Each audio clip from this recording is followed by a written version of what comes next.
I used to live in Winnipeg years ago, and I missed my home cooking from the Middle East more than anything else.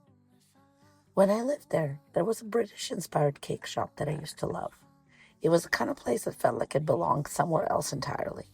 It was small, carefully curated, with tons of little beautiful teacups and things behind glass. It wasn't showy, and it was very, very good. I started going there with friends, and then with a boyfriend.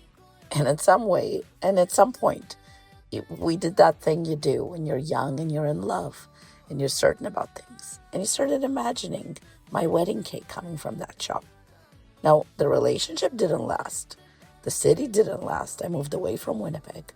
And the cake shop stayed behind. I don't even know if it's still there. But the memory of their strawberries and cream cake that was layered, cold, and impossibly soft never really let me go. Years later, I started trying to recreate it, but bring in that Middle Eastern twist that takes me back to my childhood. I layered mascarpone, cream, fresh strawberries. The structure was right, but something was missing in the flavor. So then I added rosewater. Just a few drops go into the cream. And suddenly, this strawberry tiramisu is more than a recreation. It was something new, something that felt impossibly mine.